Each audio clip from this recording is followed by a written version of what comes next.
옛날 어느 산골 마을에 해가 서산으로 뉘엿뉘엿 넘어가고 찬바람이 앙상한 나뭇가지를 흔들며 스산한 소리를 내던 늦가을 저녁이었습니다.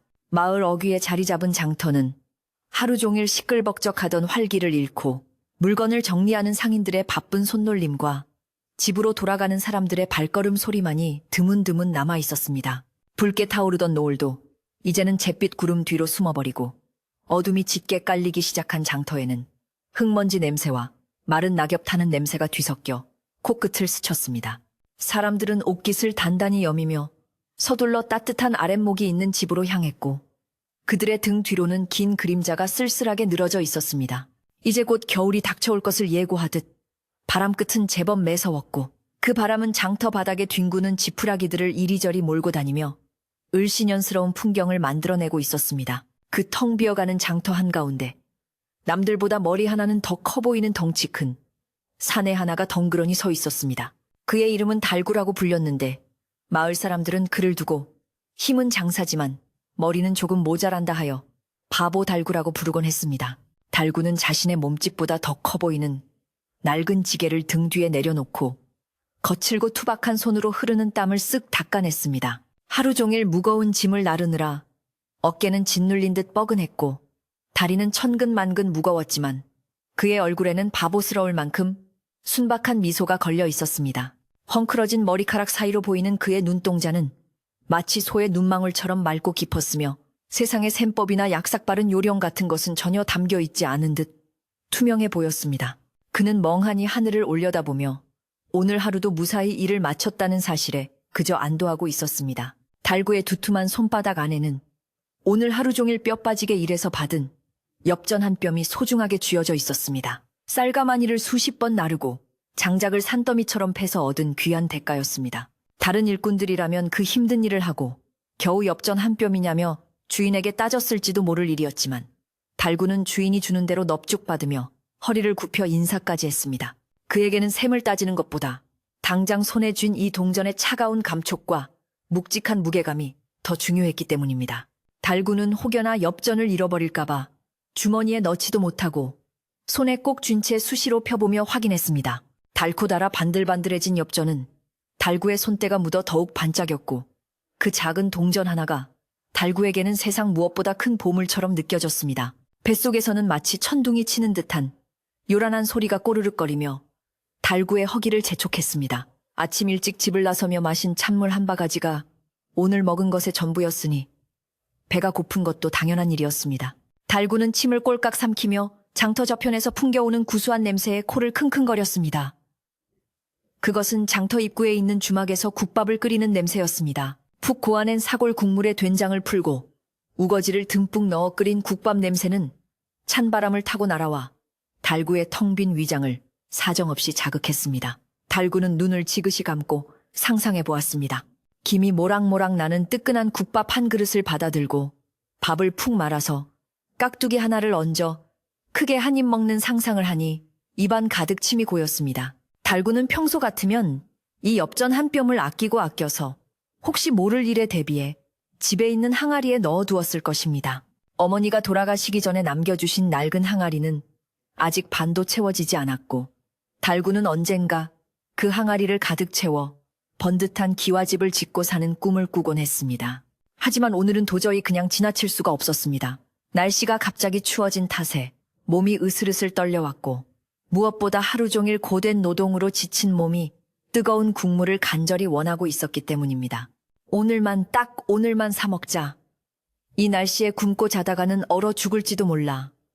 달구는 혼잣말로 중얼거리며 스스로를 합리화했습니다. 엽전 한 뼘이면 국밥 한 그릇을 배불리 먹을 수 있었으니 오늘 하루의 고생을 이 국밥 한 그릇으로 보상받고 싶다는 마음이 간절했습니다. 달구는 다시 한번 지게를 짊어지고 주막을 향해 발걸음을 옮겼습니다. 지게가 등에 닿는 느낌이 익숙하면서도 묵직했습니다. 그의 낡은 집시는 흙바닥을 디딜 때마다 바스락거리는 소리를 내며 낙엽을 밟았습니다. 장터의 상점들은 문을 닫느라 분주했고 나무 판자로 된 문들이 닫히는 삐걱거리는 소리가 여기저기서 들려왔습니다. 생선장수 아주머니가 남은 생선을 떠리로 팔기 위해 목청을 높이는 소리도, 엿장수가 가위질을 하며 마지막 손님을 부르는 소리도 이제는 점점 잦아들고 있었습니다. 달구는 그 소란스러움 속을 묵묵히 걸어가며 오로지 국밥 생각에만 빠져 있었습니다. 그의 머릿속에는 국밥 그릇에 담긴 뽀얀 국물과 그 위에 둥둥 떠있는 파송송 썬 것들이 둥실둥실 떠다녔습니다. 주막 근처에 다다르자 구수한 냄새는 더욱 짙어졌고 주막 안에서 흘러나오는 왁자지껄한 사람들의 말소리가 들려왔습니다. 주막 문틈 사이로 새어나오는 노란 호롱불빛이 어두운 장터 거리를 따스하게 비추고 있었습니다. 달구는 그 불빛만 봐도 마음이 놓이는 것 같았습니다. 안에서는 이미 일을 마친 동네 아저씨들이 삼삼오오 모여 앉아 탁배기 한 사발을 기울이며 하루의 고단함을 씻어내고 있을 것이 뻔했습니다. 달구는 그 틈에 끼어앉아 아무 말 없이 국밥 그릇에 코를 박고 허겁지겁 먹을 자신의 모습을 그렸습니다. 땀을 뻘뻘 흘리며 국물을 들이켜면 온몸에 따뜻한 기운이 퍼지고 굳었던 근육들이 스르르 풀릴 것만 같았습니다. 그것은 단순한 식사가 아니라 달구에게는 하루를 버티게 해주는 유일한 위로이자 축복이었습니다. 하지만 달구는 주막 문 앞에서 잠시 멈칫했습니다. 자신의 행색이 너무 초라하지는 않은지 걱정이 되었기 때문입니다. 흙투성이가 된 바지와 땀에 절어 냄새나는 저고리를 내려다보며 달구는 멋쩍게 머리를 긁적였습니다. 혹시나 주막 주모가 냄새난다고 쫓아내지는 않을까, 다른 손님들이 코를 막고 싫은 티를 내지는 않을까 하는 소심한 걱정이 앞섰습니다. 달구는 손으로 옷의 먼지를 툭툭 털어내고 지게를 주막 벽 한쪽에 조심스럽게 세워두었습니다. 그리고는 옷매무새를 가다듬으며 크게 심호흡을 했습니다. 돈 내고 먹는 건데 뭐 어때? 나도 당당한 손님이야. 달구는 속으로 되뇌며 용기를 냈습니다. 그의 손에 들린 엽전 한 뼘이 그의 유일한 자신감이었습니다. 바람이 매란히 불어와 달구의 목덜미를 스치고 지나갔습니다. 달구는 몸을 부르르 떨며 옷깃을 더욱 단단히 여몄습니다. 하늘에는 어느새 반달이 떠올라 희미한 빛을 뿌리고 있었고 별들도 하나둘씩 모습을 드러내기 시작했습니다. 밤이 깊어질수록 기온은 뚝뚝 떨어졌고 입에서는 하얀 입김이 뿜어져 나왔습니다. 달구는 추위를 잊기 위해 발을 동동 구르며 주막 안을 기웃거렸습니다. 창호지 문 너머로 보이는 사람들의 그림자가 어른거렸고 웃음소리가 간간히 터져 나왔습니다. 저 안은 얼마나 따뜻할까? 저 안의 사람들은 얼마나 배가 부를까? 달구는 그 평범한 행복이 너무나 부러웠습니다. 자신은 언제나 장터의 주변인으로 머물며 그들의 활기찬 삶을 구경만 하는 것 같아 씁쓸하기도 했습니다. 달구는 다시 한번 손바닥을 펴서 엽전을 확인했습니다. 어둠 속에서도 엽전은 희미한 달빛을 받아 반짝였습니다. 이 엽전에는 달구의 땀과 눈물이 배어 있었습니다. 무거운 짐을 지고 가파른 고갯길을 오를 때 흘렸던 땀방울, 남들이 바보라고 놀려도 묵묵히 참아냈던 인내심이 이 작은 동전 안에 고스란히 담겨 있었습니다. 그래서 달구에게 이 엽전은 단순한 돈이 아니었습니다. 그것은 자신의 존재를 증명하는 증표였고 정직하게 땀 흘려 일한 자만이 누릴 수 있는 정당한 대가였습니다. 달구는 엽전을 다시 꽉 쥐었습니다. 이 엽전으로 국밥을 사 먹는 것은 사치가 아니라 자신에게 주는 최고의 선물이 될 것이라 확신했습니다. 그때 주막문이 벌컥 열리며 얼큰하게 취한 손님 한 명이 밖으로 비틀거리며 나왔습니다. 어우, 춥다 추워. 이제 진짜 겨울이네. 그 손님은 몸을 잔뜩 움츠리며 어둠 속으로 사라졌습니다. 열린 문틈으로 확 쏟아져 나온 따뜻한 공기와 음식 냄새가 달구의 얼굴을 감쌌습니다. 그 순간 달구의 배에서는 아까보다 더 큰 소리가 났고 더 이상 참을 수 없는 허기가 밀려왔습니다. 이제 망설일 시간은 없었습니다. 달구는 결심을 굳히고 주막문을 향해 한 걸음 내디뎠습니다. 그의 발걸음은 묵직하면서도 국밥을 먹을 수 있다는 기대감에 약간은 들떠 있었습니다. 달구의 머릿속에는 오직 국밥 생각뿐이었지만 장터의 밤은 그에게 단순히 따뜻한 밥 한 끼만을 허락할 만큼 호락호락하지 않았습니다. 장터 구석진 곳, 사람들이 잘 다니지 않는 어두운 골목에는 아직 달구가 보지 못한 무언가가 웅크리고 있었습니다. 바람은 여전히 거세게 불었고 낡은 깃발들이 펄럭이는 소리가 마치 누군가의 흐느낌처럼 들리기도 했습니다. 하지만 달구는 그런 불길한 기운을 전혀 감지하지 못한 채 오로지 눈앞의 주막 불빛만을 바라보며 걸어가고 있었습니다. 그의 단순하고 순박한 마음에는 세상의 어두운 그림자나 복잡한 사연 같은 것은 들어올 틈이 없었기 때문입니다. 그저 배고픔을 해결하고 몸을 녹일 수만 있다면 세상 모든 것이 행복해 보일 것 같았습니다. 주막 앞에는 커다란 가마솥이 걸려 있었고 그 안에서는 뽀얀 김이 쉴 새 없이 솟아오르고 있었습니다. 장작불이 타닥타닥 타오르며 가마솥을 데우고 있었고 그 불빛이 달구의 얼굴을 붉게 물들였습니다. 달구는 가마솥 앞에서 잠시 멈춰서서 불꽃을 바라보았습니다. 타오르는 불꽃을 보니 돌아가신 어머니 생각이 났습니다. 어머니는 언제나 아궁이 앞에 앉아 불을 떼며 달구를 기다리곤 했습니다. 비록 가난하여 쌀밥에 고깃국은 못 먹였어도 어머니의 따뜻한 아랫목과 구운 고구마 하나면 달구는 세상 부러울 것이 없었습니다. 이제는 혼자 남겨진 달구였지만 그 따뜻했던 기억만큼은 가슴 한구석에 남아 시린 마음을 데워주고 있었습니다. 달구는 주막의 미닫이문을 조심스럽게 잡았습니다. 손잡이는 많은 사람들의 손때가 묻어 반질반질했습니다. 문을 열기 전 그는 다시 한번 옷매무새를 살피고 헛기침을 했습니다. 에헴. 그리고는 최대한 점잖은 목소리로 주문할 연습을 했습니다. 주모, 여기 국밥 한 그릇 주이소. 국물 좀 많이 주시고 해. 달구는 작은 소리로 중얼거리며 씩 웃었습니다. 상상만으로도 벌써 배가 부른 것 같았습니다. 이제 문을 열고 들어가서 따뜻한 방바닥에 엉덩이를 붙이고 앉기만 하면 되는 것이었습니다. 그의 소박한 꿈이 이루어지기 직전이었습니다. 하지만 바로 그 순간 바람소리 사이로 희미하지만 분명한 신음소리가 달구의 귀를 잡아 끌었습니다. 처음에는 바람소리인가 싶어 무시하려 했지만 소리는 간헐적으로 끊어지면서도 애절하게 이어졌습니다. 달구는 문을 잡았던 손을 멈추고 귀를 기울였습니다. 소리는 주막 입구가 아닌 주막 옆 담벼락 아래 쌓여있는 귓집 더미 쪽에서 들려오고 있었습니다. 어둠이 짙게 깔려 잘 보이지 않았지만 무언가 검은 물체가 그곳에 쓰러져 있는 듯 했습니다. 달구의 심장이 쿵 내려앉았습니다. 그냥 모른 척하고 들어가서 국밥을 먹을 수도 있었지만 천성이 착하고 남의 어려움을 그냥 지나치지 못하는 달구의 발길은 저절로 소리가 나는 쪽으로 향하고 있었습니다. 달구는 조심조심 발소리를 죽이며 담벼락 쪽으로 다가갔습니다. 가까이 다가갈수록 신음소리는 더 선명하게 들렸고 그것이 사람의 목소리라는 것을 확실히 알 수 있었습니다. 볏짚 더미 틈새에 누군가가 쓰러져 있었습니다. 낡고 얇은 무명옷 한 벌만 걸친 채 추위에 떨고 있는 사람은 여인 같아 보였습니다.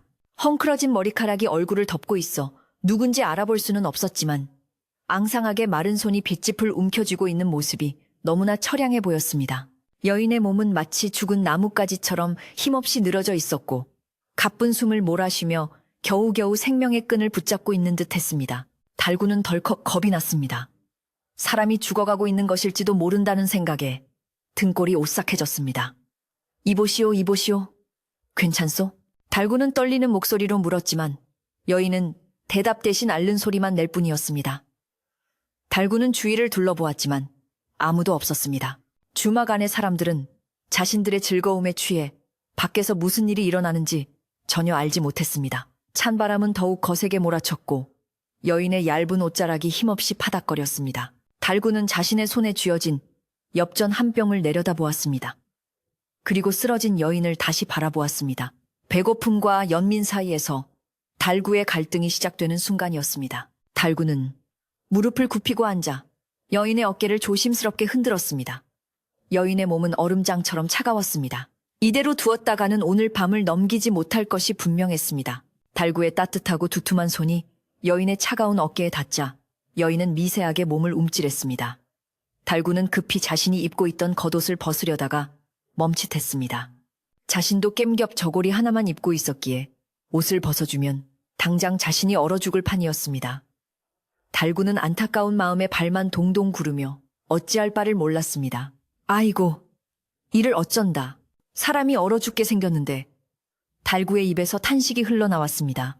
그때 주막 안에서 왕서방님, 어서 오십시오 하는 주모의 쩌렁쩌렁한 목소리가 들려왔습니다. 장터의 큰 손이자 인색하기로 소문난 객주 왕서방이 주막에 나타난 것이었습니다.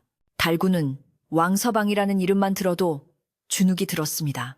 왕서방은 가난한 사람들을 벌레 보듯 하고 돈이 없는 사람에게는 물 한 모금도 주지 않는 냉정한 사람이었기 때문입니다. 달구는 본능적으로 몸을 낮추고 윗집 뒤로 몸을 숨겼습니다.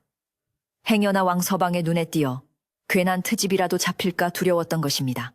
하지만 쓰러진 여인은 여전히 그 자리에 있었고 달구는 그녀를 두고 혼자 도망칠 수도 없는 노릇이었습니다. 어둠 속에서 달구의 눈은 더욱 빛났습니다. 배고픔의 고통은 잠시 잊혀졌고 눈앞의 생명을 구해야 한다는 본능적인 책임감이 그의 가슴을 채우기 시작했습니다. 그는 여인의 얼굴을 덮고 있는 머리카락을 조심스레 쓸어 넘겼습니다. 창백하다 못해 푸르스름하게 질린 여인의 얼굴이 달빛 아래 드러났습니다. 한때는 고왔을 법한 얼굴이었지만 지금은 병색이 완연하고 굶주림에 지쳐 완탄 모습이었습니다. 달구는 그녀가 누구인지, 왜 이런 추운 날 장터 구석에 버려져 있는지 알 수 없었지만 단 하나 확실한 것은 지금 당장 그녀에게 따뜻한 무언가가 필요하다는 사실이었습니다. 달구는 다시 한번 주먹을 꽉 쥐었습니다. 손 안의 엽전이 아까보다 더 뜨겁게 느껴졌습니다. 이 엽전은 나를 위한 국밥이 될 수도 있었지만 저 여인을 살릴 죽 한 그릇이 될 수도 있었습니다. 달구의 머릿속에서 두 가지 생각이 치열하게 싸웠습니다. 나도 배가 고파 죽겠는데. 하지만 이 여자는 정말 죽을지도 몰라. 달구의 순박한 마음은 서서히 한쪽으로 기울고 있었습니다. 그는 꿀꺽 침을 삼키며 여인의 손을 자신의 두 손으로 감싸 쥐어 온기를 전하려 애썼습니다. 그의 거친 손바닥이 여인의 차가운 손등을 감싸자 여인의 입술이 아주 조금 살짝 움직인 것 같았습니다. 이제 밤은 완전히 깊었고 마을은 깊은 잠에 빠져들 준비를 하고 있었습니다. 하지만 달구의 밤은 이제부터 시작이었습니다. 우직하고 미련해 보이지만 누구보다 따뜻한 심장을 가진 바보 달구. 그가 이 낯선 여인과 얽히게 되면서 겪게 될 파란만장한 이야기가 매서운 바람이 부는 장터의 한 구석에서 막 움트고 있었습니다. 달구는 깊은 한숨을 내쉬며 밤하늘을 올려다보았습니다. 무심하게 떠있는 달이 오늘따라 유난히 밝고 처연하게 느껴졌습니다. 주막의 낡은 나무 문이 요란한 소리를 내며 활짝 열리더니 비단 옷을 입었지만 기름기가 자르르 흐르는 얼굴에 사내가 헛기침을 하며 밖으로 나왔습니다. 그는 이 장터의 모든 상권을 쥐고 흔드는 객주 왕서방이었습니다. 왕서방은 두툼한 뱃살을 출렁이며 뒷짐을 지고 섰는데 그의 눈빛은 매섭기가 이를 데 없어 마주치는 사람마다 고개를 숙이게 만들곤 했습니다. 그는 코를 킁킁거리며 밤 공기를 들이마시더니 이내 미간을 잔뜩 찌푸리며 바닥에 침을 탁 뱉었습니다. 따뜻한 아랫목에서 기름진 안주와 술을 즐기러 왔다가 입구에서 풍기는 퀴퀴한 냄새와 을씨년스러운 분위기가 영 마음에 들지 않았던 모양입니다. 그의 등장만으로도 주막 주변의 공기는 한층 더 무겁고 차갑게 가라앉는 듯 했습니다. 왕서방의 시선이 달구와 그 옆에 쓰러진 여인에게 머물자 그의 얼굴은 순식간에 일그러졌습니다. 그는 마치 더러운 오물을 본 듯한 표정으로 코를 막으며 손을 휘휘 저었습니다. 에잉, 쿡쿡, 재수업계실이 주막 앞에서 이게 무슨 청승이야. 왕서방의 걸걸한 목소리가 조용한 장터의 밤 공기를 갈랐습니다. 달구는 왕서방의 호통 소리에 화들짝 놀라 어깨를 잔뜩 움츠렸습니다. 평소에도 왕서방 앞에서는 숨도 크게 쉬지 못하던 달구였기에 혹여나 불호령이 떨어질까봐 가슴이 콩닥콩닥 뛰기 시작했습니다. 하지만 달구는 쓰러진 여인을 가리기 위해 엉거주춤하게 몸을 움직여 왕서방의 시선을 막아서려 애썼습니다. 거기 너, 달구 아니냐? 바보 녀석이 여기서 뭘 하고 있는 게야? 왕서방이 눈을 부라리며 달구에게 다가왔습니다. 술기운이 오른 왕서방의 얼굴은 불구죽죽했고 입에서는 역한 술 냄새가 풍겼습니다. 왕서방은 달구의 낡은 지게를 발로 툭 차며 위협적으로 물었습니다. 내 가게 앞에서 송장을 치우지는 못할 망정 병자까지 끌어들여 영업을 방해해? 당장 저 거지 같은 것을 끌어다 강가에 내다 버리지 못해. 왕서방에게는 사람이 죽어가는 것보다 자신의 기분이 상하는 것과 장사에 방해가 되는 것이 더 큰 문제였습니다. 그의 말 한마디 한마디에는 인정이라고는 눈 씻고 찾아볼 수 없는 냉혹함이 뚝뚝 묻어났습니다. 달구는 덜덜 떨리는 목소리로 겨우 입을 열었습니다. 저기, 왕서방님, 사람이 아직 숨이 붙어 있습니다요. 너무 추워서 잠시 쉬고 있는 것인데. 달구는 최대한 공손하게 말하려 노력했지만 혀가 굳어 말이 자꾸만 꼬였습니다. 여인은 달구의 등 뒤에서 여전히 가쁜 숨을 몰아쉬며 고통스러운 신음소리를 내고 있었습니다. 달구는 왕서방이 제발 그냥 지나가 주기만을 바랐습니다. 이 추운 밤에 병든 여인을 업고 강가로 가라는 것은 죽으라는 말이나 다름없었기 때문입니다. 달구의 순박한 눈망울이 애원하듯 왕서방을 올려다보았지만 왕서방의 표정은 조금도 변하지 않았습니다. 살아있기는 무슨, 다 죽어가는 송장이나 마찬가지지. 썩은 내가 진동을 하는데 내 귀한 손님들이 밥맛 떨어져서 오겠느냐. 왕서방은 혀를 차며 지팡이로 바닥을 쿵쿵 찍었습니다. 그 소리에 주막 안에서 술을 마시던 몇몇 사람들이 궁금증을 참지 못하고 밖으로 고개를 내밀었습니다. 무슨 일입니까, 왕대인? 누군가 묻자 왕서방은 목소리를 더 높여 떠들기 시작했습니다. 아니, 글쎄, 이 미련한 달구 녀석이 어디서 병든 거지를 주워와서는 내 가게 앞을 가로막고 있지 않소. 재수가 온 붙으려니 별일이 다 있네. 사람들은 왕서방의 눈치를 보며 웅성거렸고 개중에는 혀를 차며 동정하는 이도 있었지만 누구 하나 선뜻 나서서 왕서방을 말리는 사람은 없었습니다. 그때 장터 한쪽에서 장사를 마치고 짐을 정리하던 떡장수 할머니가 이 소란을 듣고 다가왔습니다. 허리가 굽은 할머니는 흰 머리카락이 성성했지만 눈빛만은 맑고 깊은 분이었습니다. 할머니는 평소에도 달구에게 남은 떡을 주곤 했던 고마운 분이었습니다. 할머니는 왕서방과 달구 사이의 험악한 분위기를 감지하고는 진보다리를 내려놓고 천천히 걸어왔습니다. 아이고, 왕대인, 밤이 깊었는데 무슨 노여움이 그리 크십니까? 달구가 워낙 모자라서 그런 것이니 대인께서 너그럽게 봐주시구려. 할머니는 왕서방에게 허리를 굽히며 달구를 두둔했습니다. 연륜이 묻어나는 할머니의 목소리는 차분하면서도 힘이 있었습니다. 왕서방은 떡 장수 할머니를 보자 콧방귀를 뀌었습니다. 흥, 늙은이가 낄 때가 아니오. 이 녀석이 내 장사를 망치려 든단 말이오. 하지만 마을에서 오래 산 할머니를 마냥 무시할 수는 없었는지 왕서방은 한 발 물러서는 척하며 으름장을 놓았습니다. 좋소, 내 술 한 잔 더 마시고 나올 테니 그때까지 저 흉물스러운 것을 치우지 않으면 달구, 너도 이 장터에 발도 못 붙이게 할 줄 알아라. 왕서방은 씩씩거리며 다시 주막 안으로 캔 들어가 버렸습니다. 문이 닫히는 소리가 천둥 소리처럼 크게 울렸고 달구는 그제야 참았던 숨을 몰아쉬며 다리에 힘이 풀려 주저앉을 뻔했습니다. 왕서방이 사라지자 떡 장수 할머니는 달구에게 바짝 다가와 낮은 목소리로 속삭였습니다. 할머니의 주름진 손이 달구의 얼어붙은 손을 잡아주었습니다. 달구야, 내 말 잘 들어라. 저 여자가 누군지 아느냐? 달구는 고개를 도리질쳤습니다. 모릅니다요. 그냥 쓰러져 있길래. 할머니는 한숨을 푹 내쉬며 쓰러진 여인을 안타까운 눈길로 바라보았습니다. 저 여자는 예전에 아랫마을 기방에 있었던 연화라는 아이야. 억울한 누명을 쓰고 쫓겨나서 저리 떠돌다가 병이 든 게지. 할머니의 말에는 달구가 모르는 세상에 비정함이 담겨 있었습니다. 달구야, 불쌍한 마음은 알겠다만 너까지 엮이면 큰일 난다. 왕서방은 한번 눈밖에 나면 사람 하나 매장시키는 건 일도 아니야. 네가 저 여자를 돕는다고 해서 살릴 수 있다는 보장도 없고 오히려 너까지 밥줄이 끊길 수 있어. 할머니의 조언은 지극히 현실적이고 냉정했습니다. 할머니도 마음 같아서는 돕고 싶었지만 힘없는 늙은이와 바보 지게꾼이 감당하기에는 왕서방이라는 벽이 너무나 높다는 것을 잘 알고 있었기 때문입니다. 할머니는 주머니에서 식은 떡 한 덩이를 꺼내 달구의 손에 쥐어주었습니다. 이거라도 먹고 어서 집으로 가거라. 눈 딱 감고 모른 척해야 네가 산다. 할머니는 걱정스런 눈빛으로 달구를 한 번 더 바라보고는 무거운 짐을 이고 어둠 속으로 총총히 사라졌습니다. 다시 장터에는 달구와 쓰러진 여인 단둘만 남게 되었습니다. 바람은 아까보다 더욱 거세게 몰아쳤고 기온은 살을 애는 듯 떨어졌습니다. 달구의 손에는 할머니가 준 차가운 떡과 따뜻한 엽전 한 뼘이 동시에 쥐어져 있었습니다. 할머니의 말씀이 맞았습니다. 그냥 눈 감고 도망치면 그만인 일이었습니다.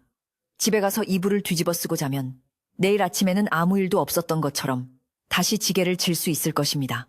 하지만 달구의 발은 마치 땅에 뿌리를 내린 듯 꼼짝도 하지 않았습니다. 달구는 등 뒤에서 들려오는 여인의 숨소리가 점점 희미해지는 것을 느꼈습니다. 색색거리는 소리는 마치 꺼져가는 촛불처럼 위태로웠습니다. 달구는 쭈그려 앉아 여인의 얼굴을 다시 들여다보았습니다. 달빛에 비친 그녀의 얼굴은 고통으로 일그러져 있었지만 살고 싶다는 간절함이 배어있는 듯 했습니다. 달구는 자신의 배를 문질렀습니다. 뱃속은 여전히 텅 비어 쓰라렸지만 눈앞에 생명이 사라져가는 것을 지켜보는 고통은 배고픔보다 더 크게 가슴을 짓눌렀습니다. 나도 배고프고 춥지만 이 사람은 지금 죽어가고 있잖아. 달구의 머릿속은 복잡하게 헝클어진 실타래 같았습니다. 주막 안에서는 흥겨운 노랫가락 소리가 흘러나왔습니다. 왕서방과 그의 패거리들이 술잔을 부딪히며 웃고 떠드는 소리는 바깥의 처참한 상황과는 너무나 대조적이었습니다. 그 소리가 달구에게는 마치 조롱처럼 들렸습니다. 달구는 문득 왕서방이 했던 말이 떠올랐습니다. 당장 치우지 않으면 장터에 발도 못 붙이게 하겠다. 그것은 달구에게 사형 선고나 다름없는 무서운 협박이었습니다. 지게꾼에게 장터는 삶의 터전이자 전부였으니까요. 달구는 두려움에 몸을 떨었습니다. 쫓겨나면 당장 내일부터 굶어 죽을지도 모른다는 공포가 엄습했습니다. 하지만 달구의 시선은 자꾸만 여인의 앙상한 손으로 향했습니다. 맷집을 꽉 움켜쥐고 있는 그 손은 삶에 대한 집착을 보여주는 것 같았습니다. 달구는 문득 어머니가 돌아가시던 날 밤이 생각났습니다.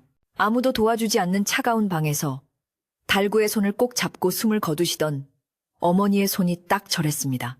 그때 따뜻한 미음 한 그릇만 드셨어도 며칠은 더 사셨을 텐데 하는 후회가 달구의 가슴에 평생 멍처럼 남아 있었습니다. 지금 이 여인을 두고 가면 달구는 또다시 그 후회를 안고 살아야 할지도 몰랐습니다. 물 좀. 여인의 입술이 파르르 떨리며 간신히 소리를 내뱉었습니다. 모기 소리만큼 작은 목소리였지만 달구의 귀에는 천둥 소리처럼 크게 박혔습니다.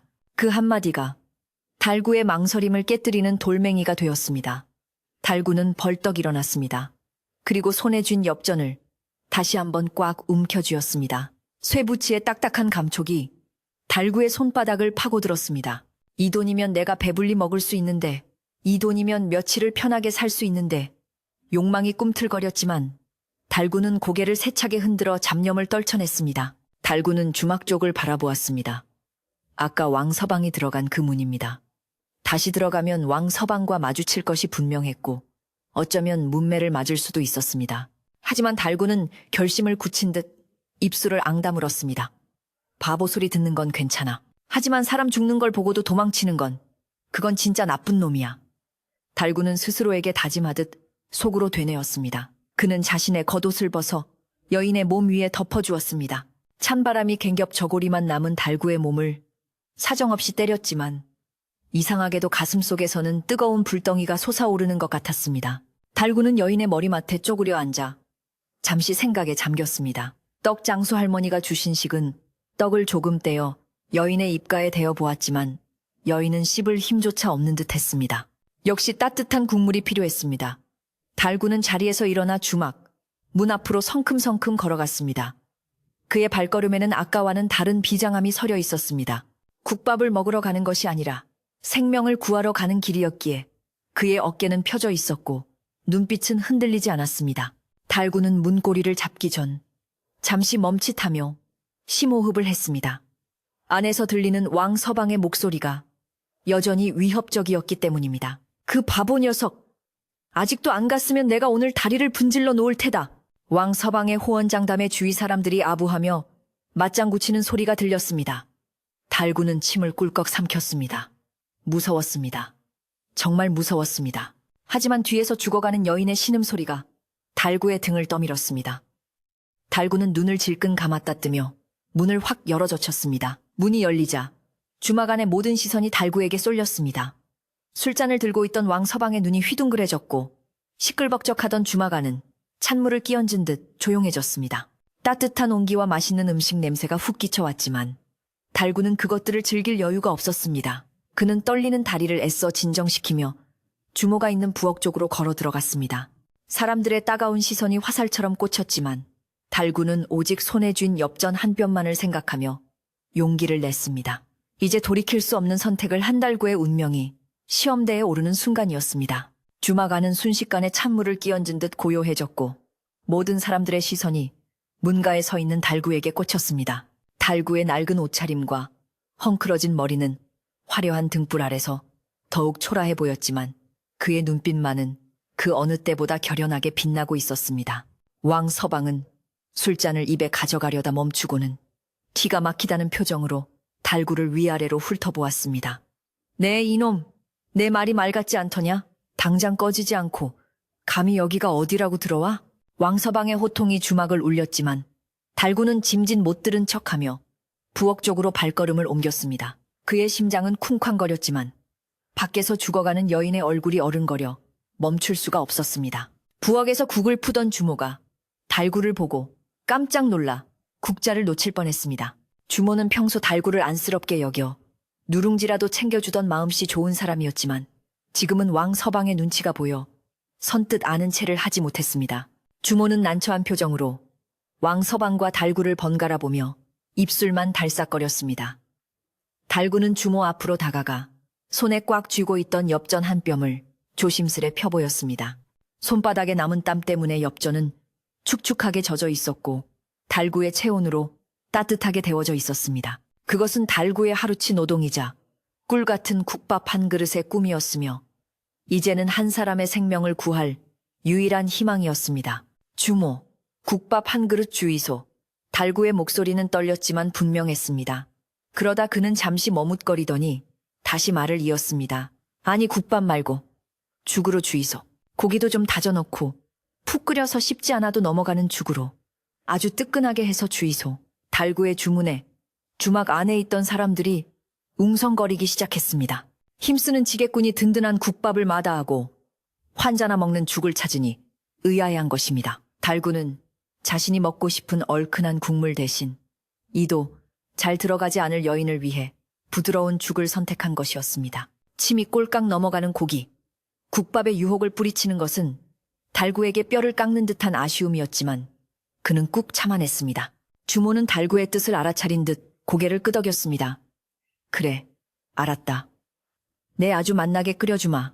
주모는 왕서방의 눈치를 살피면서도 재빨리 쌀을 불리고 냄비에 물을 올렸습니다. 왕서방은 그 꼴을 보고 비릿한 웃음을 흘렸습니다. 허, 저 미련한 놈 보게.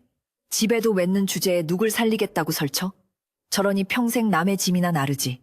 왕서방의 비아냥거림에 주위의 아부꾼들이 킥킥거리며 맞장구를 쳤습니다. 그러게 말입니다. 제 코가 석자인데 오지랖은 태평양입니다. 사람들의 비웃음이 화살처럼 날아왔지만 달구는 그저 묵묵히 부엌 아궁이에 타오르는 불꽃만 바라보았습니다. 죽이 끓는 시간은 달구에게 천년처럼 길게 느껴졌습니다. 고소한 참기름 냄새가 퍼지기 시작하자 달구의 뱃속에서는 천둥 같은 꼬르륵 소리가 다시 울려 퍼졌습니다. 창피함에 얼굴이 화끈거렸지만 달구는 배를 움켜쥐고 참았습니다. 지금 이 배고픔은 내가 살아있다는 증거지만 밖에 있는 여인에게는 죽음의 그림자가 드리워져 있었습니다. 주모는 정성껏 끓인 죽을 사발에 가득 담고 그 위에 깨소금을 솔솔 뿌렸습니다. 김이 모락모락 나는 죽사발을 받아든 달구의 손이 미세하게 떨렸습니다. 그 따뜻한 온기가 손바닥을 타고 전해져 오자 달구의 마음도 덩달아 훈훈해지는 것 같았습니다. 달구는 엽전을 주모의 손에 쥐어주었습니다. 달구의 손을 떠난 엽전은 짤랑 소리를 내며 주모의 앞치마 주머니 속으로 사라졌습니다. 그 순간 달구는 가슴 한 구석이 뻥 뚫리는 듯한 허전함을 느꼈지만 동시에 무거운 짐을 내려놓은 듯한 홀가분함도 느꼈습니다.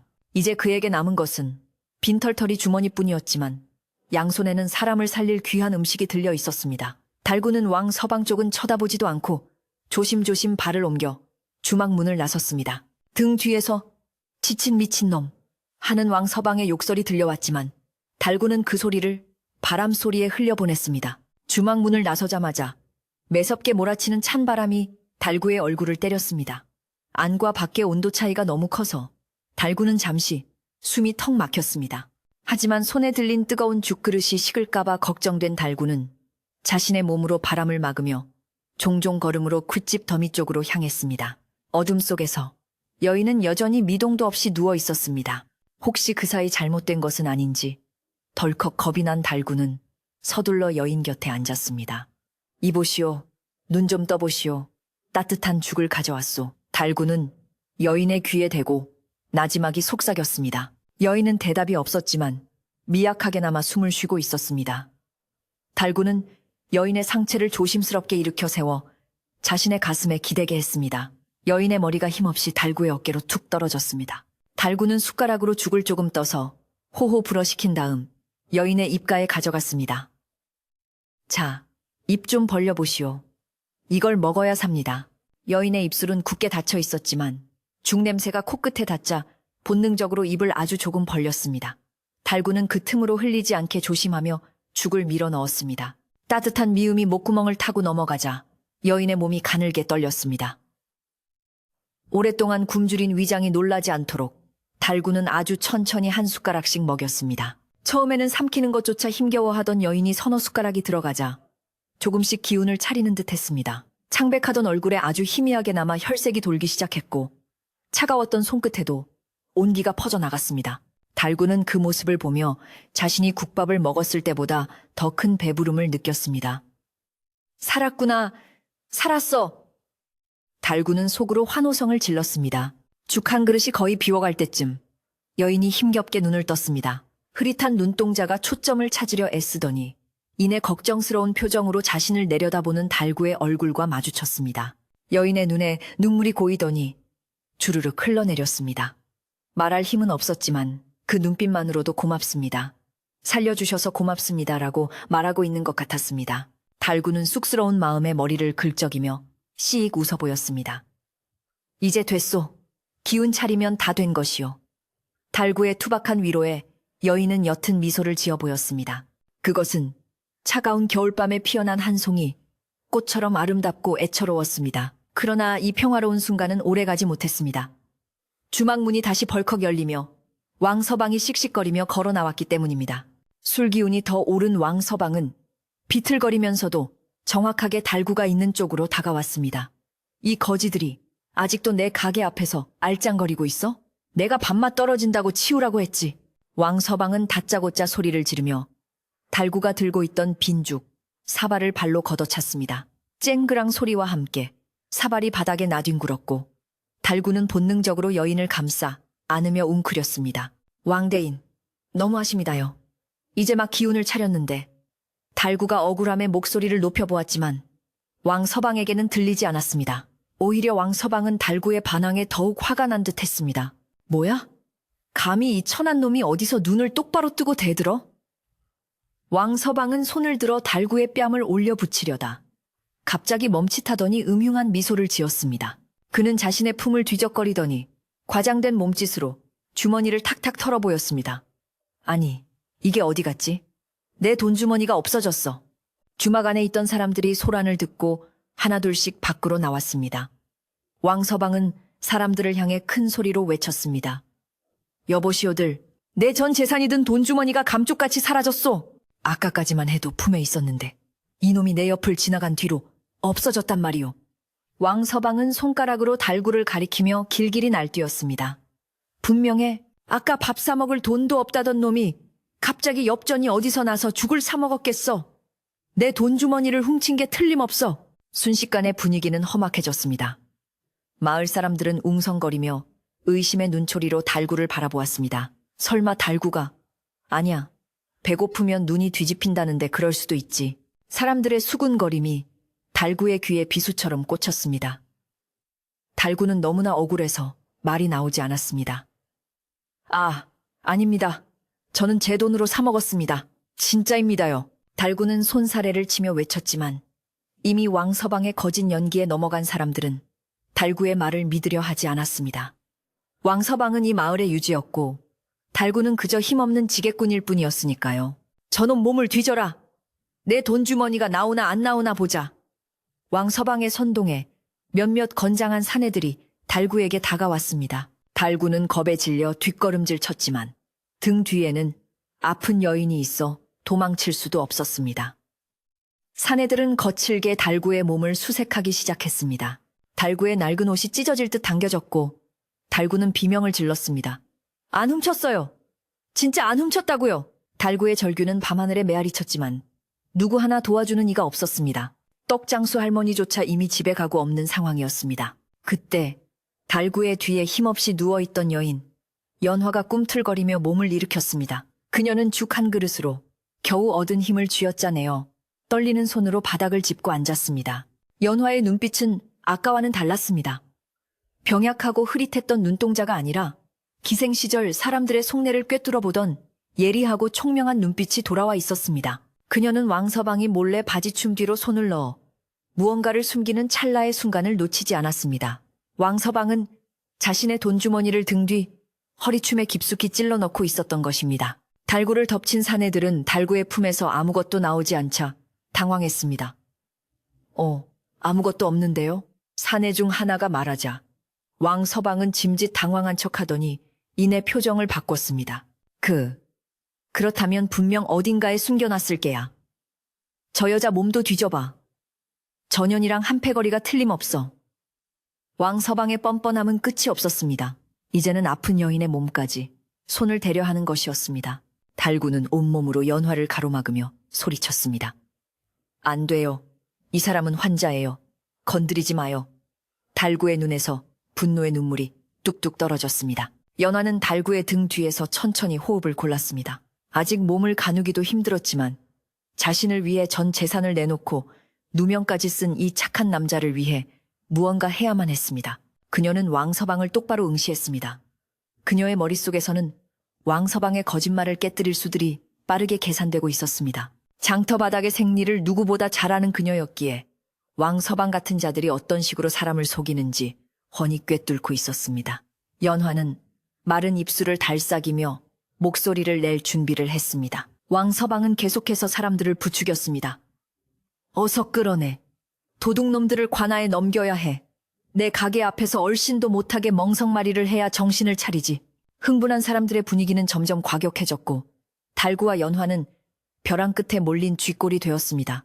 횃불의 붉은 불빛이 사람들의 일그러진 얼굴을 비췄고 그 그림자는 괴물처럼 커져 달구를 덮쳐왔습니다. 바보라 불리던 착한 사내가 세상의 악의 앞에 무방비로 노출된 절체절명의 순간이었습니다. 하지만 달구는 몰랐습니다. 자신이 살린 이 여인이 단순한 병자가 아니라는 것을요. 그녀는 한때 춤과 노래뿐만 아니라 글과 지혜로도 이름을 날렸던 재원이었습니다. 연화는 달구의 옷자락을 꽉 잡았습니다. 조금만 버티세요. 은혜는 반드시 갚습니다. 그녀의 눈빛이 어둠 속에서 서늘하게 빛났습니다. 왕서방의 비열한 웃음이 굳어질 시간이 다가오고 있었습니다. 거짓은 진실 앞에서 가장 취약한 법이니까요. 바람이 잠시 잦아들고 폭풍전야와 같은 팽팽한 긴장감이 장터를 감돌았습니다. 거센 바람이 횃불을 이리저리 흔들며 사람들의 그림자를 춤추게 만들던 그 밤. 달구의 운명은 마치 벼랑 끝에 선 등불처럼 위태로웠습니다. 왕서방의 선동에 넘어간 몇몇 사내들이 달구의 멱살을 잡고 흔들며 당장이라도 주먹을 날릴 기세였고 달구는 공포에 질려 숨조차 제대로 쉬지 못하고 있었습니다. 억울함에 눈물이 그렁그렁 맺힌 달구의 눈은 애처롭게 주위를 둘러보았지만 분노와 의심에 찬 마을 사람들의 눈빛은 차갑기만 했습니다. 왕서방은 뒷짐을 지고 거드름을 피우며 자신의 거짓말이 완벽하게 먹혀들어갔다는 사실에 회심의 미소를 짓고 있었습니다.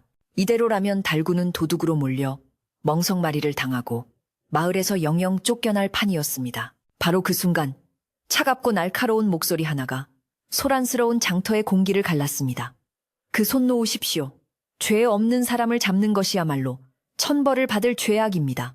쇠를 긁는 듯 힘겨워 보였지만 그 안에 담긴 위엄과 기백은 서슬퍼런 칼날 같았습니다. 사람들의 시선이 일제히 소리가 난 쪽으로 쏠렸습니다. 그곳에는 방금 전까지 죽어가던 여인, 연화가 비틀거리면서도 꼿꼿하게 서 있었습니다. 헝클어진 머리와 남루한 옷차림이었지만 그녀가 뿜어내는 눈빛만은 기생시절 수많은 권력자들을 상대하며 다져진 당당함으로 빛나고 있었습니다. 왕서방은 콧방귀를 뀌며 비웃었습니다. 이게 누구신가? 죽다 살아난 거지가 감히 어른들 일에 끼어들어? 내년도 한 패거리니 같이 혼쭐이 나고 싶으냐? 왕서방의 조롱에도 연화는 눈 하나 깜짝하지 않았습니다. 그녀는 왕서방을 똑바로 응시하며 또박또박 말을 이었습니다. 왕서방님이라 하셨습니까? 대인배처럼 보이시는 분이 어찌 이리 앞뒤가 맞지 않는 말씀을 하십니까? 돈주머니를 잃어버리셨다고요? 그 주머니가 어떻게 생겼는지, 안에는 무엇이 들어있는지 여기 계신 분들 앞에서 정확히 말씀해 보십시오. 연화의 말투는 차분했지만 상대를 옥죄어오는 논리가 서려 있었습니다. 왕서방은 잠시 당황한 기색을 보였지만 이내 목소리를 높여 윽박질렀습니다. 뭐라? 내 주머니는 붉은 비단의 금실로 복후, 자가수노아진 아주 귀한 물건이다. 안에는 엽전 20냥이 들어있고 그걸 이놈이 훔쳐갔단 말이다. 왕서방은 사람들에게 동의를 구하듯 주변을 둘러보았습니다. 연화는 옅은 미소를 지으며 고개를 끄덕였습니다. 그렇군요. 붉은 비단 주머니라. 그런데 이상하지 않습니까? 방금 장정들이 달구님의 몸을 샅샅이 뒤졌지만 실오라기 하나 나오지 않았습니다. 그 짧은 시간에 땅을 파고 묻었을 리도 없고 그 큰 주머니를 삼켰을 리도 만무하지 않습니까? 연화의 지적에 마을 사람들은 그제야 웅성거리기 시작했습니다. 그러고 보니 그렇네. 아무것도 안 나왔잖아. 그럼 어디로 간 거지? 사람들의 의심이 달구에게서 왕서방 쪽으로 조금씩 옮겨가기 시작했습니다. 왕서방은 식은땀을 흘리며 말을 더듬었습니다. 그거야 어딘가 던져버렸거나 숨겨놨겠지. 인연이 말장난으로 사람들을 현혹하려 드는구나. 왕서방은 지팡이를 들어 연화를 위협하려 했지만 연화는 한 발짝도 물러서지 않고 오히려 한 걸음 더 다가갔습니다. 그녀의 눈빛은 이제 사냥감을 노리는 매처럼 매서웠습니다. 대인께서는 돈주머니를 잃어버렸다고 하시면서 정작 본인의 옷매무새는 한 번도 살피지 않으셨습니다. 보통 사람은 물건이 없어지면 제품부터 뒤져보는 법이지요. 하지만 대인은 처음부터 달구님을 범인으로 지목하고 몰아세우기만 하셨습니다. 마치 주머니가 어디에 있는지 이미 알고 계신 분처럼 말입니다. 연화의 예리한 지적에 왕서방의 얼굴이 불그락부르락 변했습니다. 사람들은 이제 확실히 이상한 낌새를 채고 왕서방을 의심스러운 눈초리로 바라보았습니다. 분위기가 반전되자 달구를 잡고 있던 사내들의 손에서도 힘이 빠졌습니다.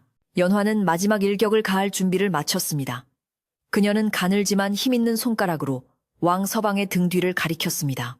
여러분, 저 왕서방님의 허리춤 뒤쪽을 잘 보십시오. 저 불룩하게 튀어나온 것이 무엇입니까? 아까부터 자꾸 손이 뒤로 가시던데 혹시 그토록 찾으시던 붉은 비단 주머니가 등잔 밑에 숨어 있는 것은 아닙니까? 연화의 말에 모든 시선이 왕서방의 엉덩이 위쪽 허리춤으로 집중되었습니다. 왕서방은 기겁하며 두 손으로 뒤를 감쌌지만 그 행동이 오히려 의심을 확신으로 만들어버렸습니다. 어디 봅시다, 왕대인. 마을에서 가장 나이가 많은 어르신이 지팡이를 짚고 앞으로 나왔습니다. 평소 왕서방의 횡포를 못마땅하게 여기던 청년 하나가 잽싸게 왕서방의 뒤로 돌아가 그의 허리춤을 낚아챘습니다. 이건 놔! 이건 놓으란 말이야! 왕서방이 발버둥 쳤지만 청년의 손이 왕서방의 겉옷자락을 들추자 그곳에는 선명한 붉은색 비단 주머니가 덜렁거리며 매달려 있었습니다. 금실로 수놓아진 복복자가 횃불빛을 받아 번쩍였습니다. 아니, 저게 뭐야? 진짜 있네. 사람들이 경악하며 소리쳤습니다. 청년이 주머니를 낚아채 바닥에 던지자 묵직한 엽전 소리가 짤랑하고 울려 퍼졌습니다. 그것은 왕서방의 거짓말이 산산조각 나는 소리이자 달구의 억울함이 풀리는 통쾌한 소리였습니다. 왕서방은 얼굴이 하얗게 질려 어쩔 줄 몰라 했습니다. 아니, 이게 왜 여기 있지? 내가 아까 화장실 갔다가 깜빡하고. 그래! 술에 취해서 착각한 거야. 내가 훔친 게 아니라고. 왕서방은 말도 안 되는 변명을 늘어놓으며 뒷걸음질 쳤습니다. 마을 사람들의 눈빛은 이제 경멸과 분노로 바뀌어 있었습니다. 세상에, 어찌 저럴 수가 있나. 사람을 도둑으로 몰아 신세를 망치려 하다니. 돈 좀 있다고 유세를 떨더니 신보가 고약하기 짝이 없구먼. 사람들은 왕서방을 둘러싸고 손가락질을 해댔습니다. 그동안 왕서방에게 당했던 서름들이 한꺼번에 터져나오는 듯 했습니다. 왕서방은 쥐구멍이라도 찾고 싶은 심정으로 고개를 숙였습니다. 그는 자신의 탐욕과 오만이 부른 참담한 결과를 감당할 수 없었습니다. 연화는 떨리는 다리를 간신히 지탱하며 달구에게 다가갔습니다. 그리고 달구의 옷에 묻은 흙먼지를 털어주며 나지막이 말했습니다. 보세요. 진실은 언젠가 밝혀지는 법입니다. 이제 괜찮습니다. 달구는 멍하니 서 있다가 상황이 파악되자 그제야 다리에 힘이 풀려 주저앉고 말았습니다. 아이고, 난 진짜 잡혀가는 줄 알았네. 달구는 어린아이처럼 엉엉 울음을 터뜨렸습니다. 억울함과 안도감이 뒤섞인 뜨거운 눈물이 볼을 타고 흘러내렸습니다. 왕서방은 사람들의 비난을 견디지 못하고 옷소매로 얼굴을 가린 채 허둥지둥 도망쳤습니다. 두고 보자. 내 가만두지 않겠다. 끝까지 찌질한 으름장을 남기며 어둠 속으로 사라지는 그의 뒷모습은 처량하기 그지없었습니다. 사람들은 도망가는 왕서방의 뒤에 대고 야유를 퍼부었지만 더 이상 그를 쫓아가지는 않았습니다. 이미 그의 명예는 땅에 떨어졌고 마을 사람들 사이에서 그의 위신은 회복할 수 없을 만큼 추락했기 때문입니다. 악인이 사라지자 장터에는 다시 평화로운 공기가 감돌기 시작했습니다. 주모가 부엌에서 뛰어나와 달구의 손을 잡았습니다. 아이고 달구야. 내가 미안하다.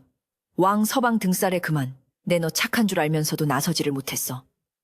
주모의 눈에도 눈물이 맺혀 있었습니다. 다른 마을 사람들도 하나둘씩 달구에게 다가와 사과를 건넸습니다. 우리가 잠깐 눈이 멀었었나 보네. 미안하네 달구. 사람들은 달구의 등을 두드려주며 미안한 마음을 전했습니다. 바보라고 무시하던 달구였지만 오늘만큼은 그 누구보다 정직하고 용감한 사람임을 모두가 알게 된 것입니다. 달구는 소매로 눈물을 쓱 닦고는 헤헤 웃었습니다. 괜찮습니다요. 찾았으면 됐지. 뭘 그럽니까? 저는 진짜로 안 훔쳤으니까요. 달구는 자신을 의심했던 사람들을 원망하기는커녕 오히려 그들이 무안해할까봐 밝게 웃어 보였습니다. 그 순박하고 넓은 마음씨에 사람들은 다시 한번 감동했습니다. 달구는 정말로 바보가 아니라 계산할 줄 모르는 천사 같은 마음을 가진 사람이었습니다. 사람들은 그런 달구를 보며 자신들의 옹졸함을 반성했습니다. 주모는 다시 부엌으로 들어가 김이 모락모락 나는 국밥 한 그릇을 새로 퍼왔습니다. 이번에는 달구가 먹을 몫이었습니다. 자, 이거 먹어라. 돈은 안 받을 테니 배 터지게 먹어. 그리고 저 처자것도 내 따로 챙겨주마. 주모는 깍두기까지 듬뿍 담아 쟁반에 내왔습니다. 달구는 국밥을 보자마자 눈이 휘둥그레졌습니다. 아이고, 주모님, 고맙습니다요. 진짜 먹어도 됩니까? 달구는 넙죽 절을 하고는 국밥 그릇을 받아 들었습니다. 그 뜨끈한 국물의 온기가 달구의 얼어붙은 마음까지 녹여주는 듯 했습니다. 달구는 국밥을 들고 연화가 앉아있는 평상으로 갔습니다. 이보시오. 이제 우리 둘 다 살았소. 이것 좀 더 드시오. 달구는 자신보다 연화를 먼저 챙겼습니다. 연화는 고개를 저으며 미소 지었습니다. 아닙니다. 저는 아까 죽을 먹어 배가 부릅니다. 달구님이 드세요. 하루 종일 아무것도 못 드셨잖아요. 연화의 권유에 달구는 그제야 숟가락을 들고 국밥을 크게 한술 떴습니다. 입안 가득 퍼지는 구수한 국물 맛에 달구는 세상 모든 시름을 잊은 듯 행복한 표정을 지었습니다. 마을 사람들은 삼삼오오 흩어져 집으로 돌아갔지만 그들의 마음속에는 긴 여운이 남았습니다. 찬바람이 부는 겨울밤이었지만 장터 한 구석에서 피어난 따뜻한 이야기는 사람들의 가슴을 훈훈하게 데워주었습니다. 떡장수 할머니는 멀리서 이 광경을 지켜보고는 흐뭇한 미소를 지으며 고개를 끄덕였습니다. 그래, 하늘은 스스로 돕는 자를 돕는다더니 달구가 복을 받았구나. 할머니의 중얼거림이 바람에 실려 흩어졌습니다. 달구가 국밥 한 그릇을 깨끗이 비울 때쯤 밤은 더욱 깊어 자정으로 치닫고 있었습니다. 배도 부르고 누명도 벗었으니 이제는 잠자리를 찾아야 할 시간이었습니다. 달구는 지게를 다시 짊어지며 연화를 바라보았습니다. 갈 곳 없는 여인을 이 추운 장터에 두고 갈 수는 없었습니다. 저기, 누추하지만 우리 집에라도 가시겠소? 비바람은 피할 수 있을 겁니다. 달구의 조심스러운 제안에 연화는 잠시 망설이다가 고개를 끄덕였습니다. 그녀에게는 선택의 여지가 없었고 무엇보다 이 투박한 산의 곁이 세상 그 어느 곳보다 안전하게 느껴졌기 때문입니다. 달구는 연화가 걷기 힘들까봐 지게 위에 찻짚을 두툼하게 깔고 그 위에 연화를 앉혔습니다. 꽉 잡으소. 떨어지면 큰일 납니다.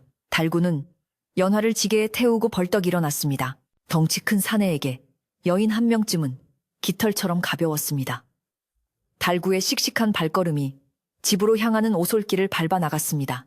달빛은 두 사람의 길을 환하게 비추어 주었고 멀어지는 장터의 불빛은 마치 이들을 배웅하는 등불처럼 보였습니다. 이제 폭풍우는 지나갔고 달구와 연화 앞에는 고요하고 평화로운 밤길만이 남아 있었습니다. 하지만 이것은 끝이 아니라 새로운 시작이었습니다. 혼자였던 달구의 삶에 새로운 가족이 생기는 순간이었으니까요. 두 사람이 걸어가는 길 위로 눈발이 하나둘씩 날리기 시작했습니다. 첫눈이었습니다. 하늘에서 내리는 하얀 눈송이들이 그들의 어깨 위에 사뿐히 내려앉으며 지난밤의 상처와 아픔을 덮어주고 축복해주는 듯 했습니다. 하얀 눈송이가 밤하늘을 가득 메우며 소리 없이 내려앉는 산길은 마치 소미불을 깔아놓은 듯 포근하고 고요했습니다.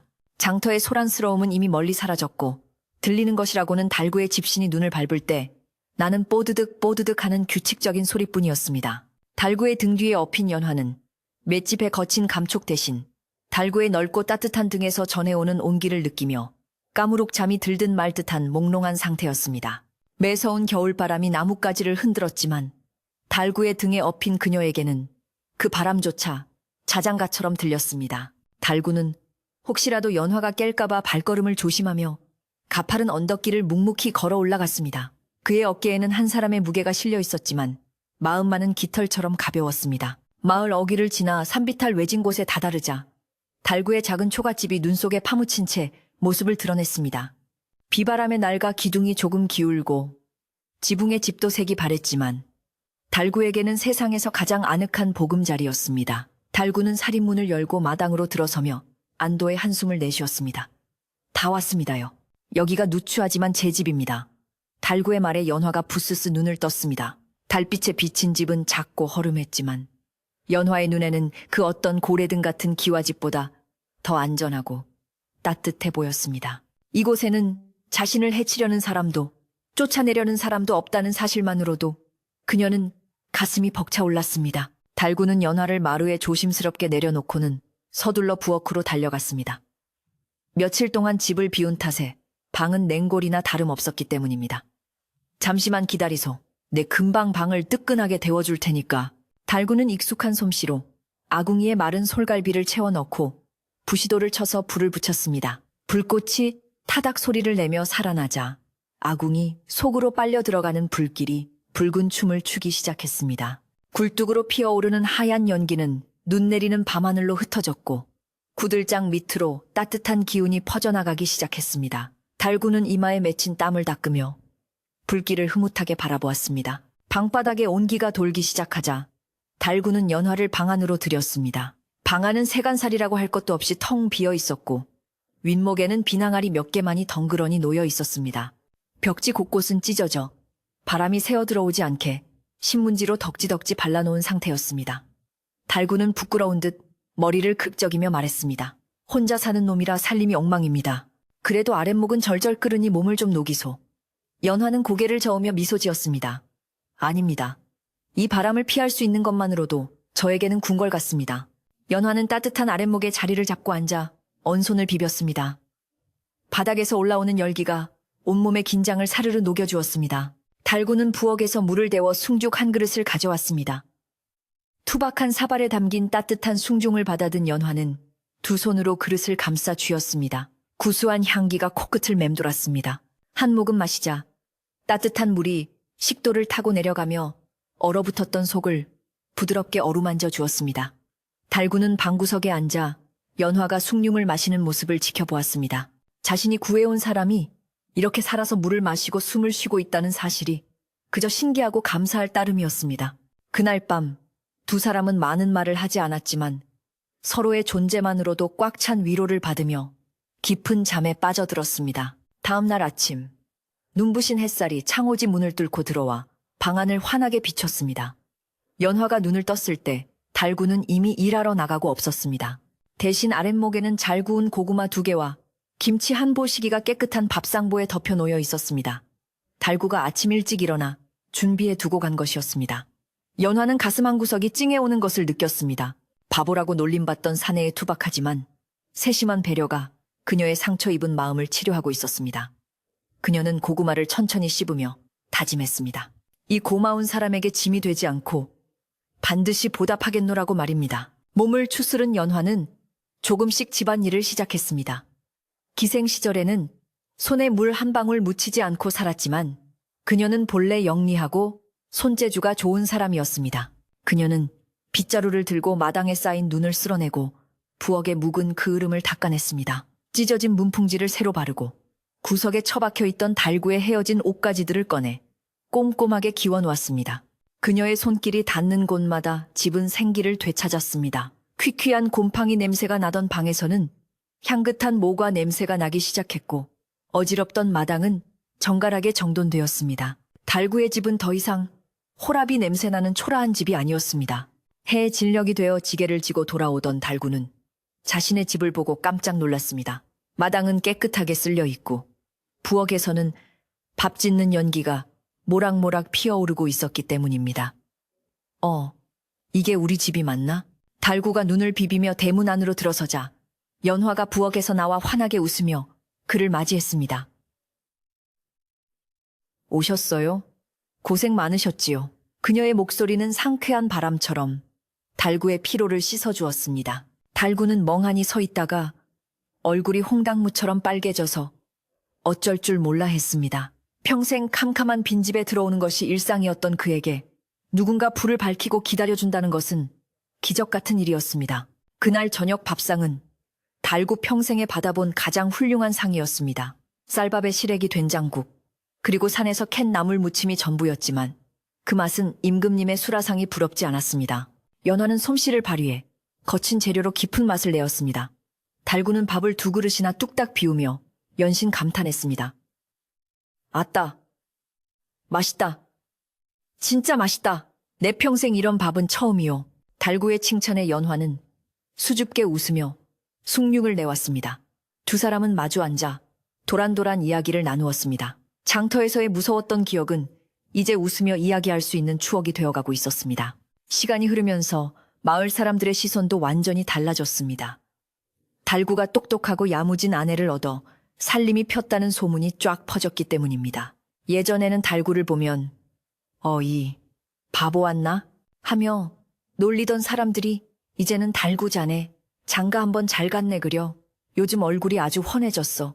하며 부러움 섞인 인사를 건넸습니다. 연화가 장터에 나가 나무를 팔거나 바느질감을 받아오면 사람들은 그녀의 단아한 태도와 야무진 솜씨에 혀를 내둘렀습니다. 왕서방은 그 사건 이후로 기세가 꺾여 달고 근처에는 얼씬도 하지 않았고 마을 사람들도 더 이상 왕서방에게 굽실거리지 않게 되었습니다. 어느덧 겨울이 깊어지고 다시 한방눈이 내리던 밤이었습니다. 달구와 연화는 따뜻한 아랫목에 앉아 매주를 띄울 준비를 하고 있었습니다. 방 안에는 삶은 콩의 구수한 냄새가 가득했고 호롱불은 은은하게 일렁였습니다. 달구는 짚을 꼬아 새끼를 만들고 연화는 삶은 콩을 절구에 부쉈습니다. 밖에서는 바람이 윙윙거리며 불었지만 창호지 문 하나를 사이에 둔 방 안은 평화롭기 그지없었습니다. 달구는 콩을 뺏는 연화의 옆모습을 물끄러미 바라보다가 문득 지난 날을 떠올렸습니다. 생각해보면 그때 그 엽전 한 뼘이 참말로 요물입니다.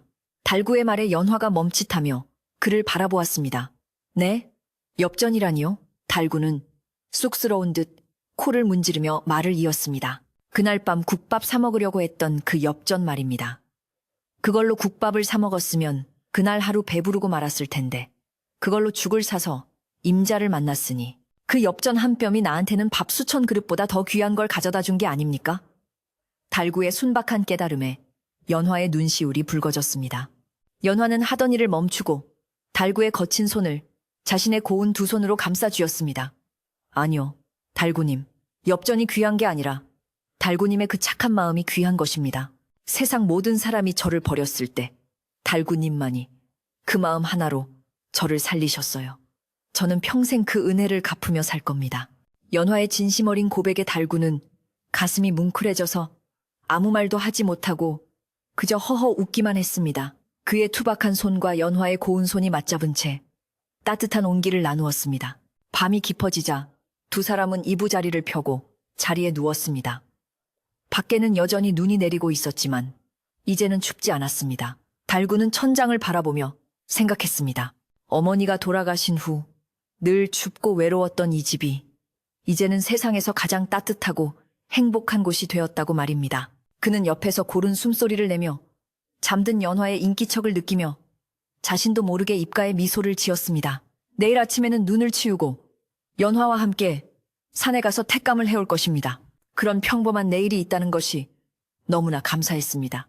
옛날 어느 산골 마을, 바보라 불리던 지게꾼 달구와 세상 끝에 몰렸던 여인 연화는 그렇게 서로의 부족함을 채워주며 오손도손 살았다고 합니다. 그들이 살던 작은 초가집 굴뚝에서는 언제나 따뜻한 연기가 피어올랐고 끊이지 않는 웃음소리가 담장을 넘어 마을 사람들의 마음까지 훈훈하게 만들었습니다. 욕심쟁이 왕서방은 자신의 돈주머니를 지켰을지 모르지만 달구는 마지막 엽전 한 뼘을 버림으로써 돈으로 살 수 없는 행복과 사랑을 얻었습니다. 오늘 밤 당신의 창밖에도 혹시 찬바람이 불고 있나요? 그렇다면 달구의 따뜻한 아랫목과 연화의 정성 어린 밥상을 떠올려 보세요. 착한 마음은 언젠가 반드시 복이 되어 돌아온다는 옛 이야기의 진실이 당신의 고난 잠자리에도 따스한 이불처럼 덮이기를 바랍니다. 걱정은 잠시 내려놓고 달군의 집의 포근한 온기 속에서 편안히 눈을 감으시길 바랍니다. 바람이 잦아들고 세상이 고요해졌습니다. 이제 편안한 밤 되십시오.